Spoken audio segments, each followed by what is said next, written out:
ഇന്ന് ഏറ്റവും മാർക്കറ്റിൽ വിറ്റഴിക്കപ്പെടുന്ന ഒരു പ്രോഡക്റ്റാണ് സെൽഫ് കോൺഫിഡൻസ് ട്രെയിനിങ്ങുകൾ.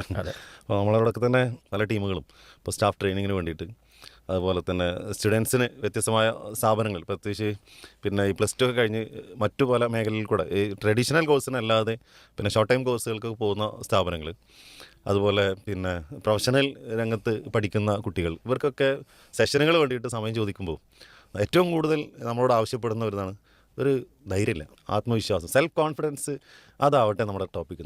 അപ്പോൾ ഞാൻ ഈ ഒരു 2026 എനിക്ക് തോന്നുന്നത് ഒരു 16-17 സെഷനുകൾ ഈ ഒരു മേഖലയിൽ സെൽഫ് കോൺഫിഡൻസ് എന്ന ഒരു ഇതിൽ കുറച്ച് ആക്ടിവിറ്റീസൊക്കെ കൊടുത്ത് ചെയ്യുന്ന രൂപത്തിലാണ് ചെയ്യൽ. എവിടെ നോക്കിയാലും നിങ്ങൾ പറഞ്ഞ പോലെ ആത്മവിശ്വാസം എന്നത് ഒരു നെടുന്തൂണാണ് അല്ലേ? ഒരു മനുഷ്യനായി നിലനിർത്തുന്നതിൽ, വിജയങ്ങൾ നേടാൻ പ്രാപ്തരാക്കുന്നതിൽ ഏറ്റവും പ്രധാനമായൊരു ക്വാളിറ്റിയാണ്, ഒരു സ്കില്ലാണ് സെൽഫ് കോൺഫിഡൻസ്. ഏതിനെയും ആത്മധൈര്യത്തോട് കൂടിയിട്ട് നേരിടാൻ പ്രാപ്തരാക്കുക എന്നുള്ളതാണ്. അത് യുവതലമുറക്കും വിദ്യാർത്ഥികൾക്കും കുറവാണോ എന്ന് സംശയിക്കപ്പെടുന്നു. തീർത്ത് നമുക്ക് പറയാൻ പറ്റില്ല. എന്നാലും എവിടെയൊക്കെ ചെറിയൊരു തട്ടലും മുട്ടലൊക്കെ കിട്ടിയിട്ട് എന്ത് ചെയ്യണം, അത് വേണമെന്നുള്ളതാണ്. അപ്പോൾ വിജയത്തിന് വേണ്ട ചേരുവകളിൽ ഒരു പ്രധാനപ്പെട്ട ചേരുവയാണ് ആത്മവിശ്വാസം.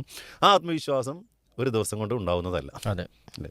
സെൽഫ് കോൺഫിഡൻസ് എന്നത് കേവലം 1-2 ദിവസങ്ങൾ കൊണ്ടോ ഒരു ട്രെയിനിങ് പ്രോഗ്രാമിൽ പങ്കെടുത്തത് കൊണ്ടോ നേടാൻ പറ്റുന്ന ഒരു സ്കില്ലല്ല എന്നതാണ് ആദ്യം നമുക്ക് ഉണർത്താനുള്ളത്. നമ്മളൊന്ന് ആലോചിച്ച് നോക്കിയേ, ഒരു കാര്യത്തിന് ധൈര്യമായിട്ട് നേരിടുക എന്നുള്ളതാണ് ആത്മവിശ്വാസം എന്നുകൊണ്ട് ഉദ്ദേശിക്കുന്നത് അല്ലേ? ഒരു കാര്യം അത് ഏറ്റവും ഭംഗിയായി ഏത് രൂപത്തിലാണോ അത് ഏറ്റവും സൂപ്പറാക്കാൻ പറ്റുക, ആ രൂപത്തിലേക്ക് അതാക്കി മാറ്റുക എന്നുള്ളതാണ് ആത്മവിശ്വാസം.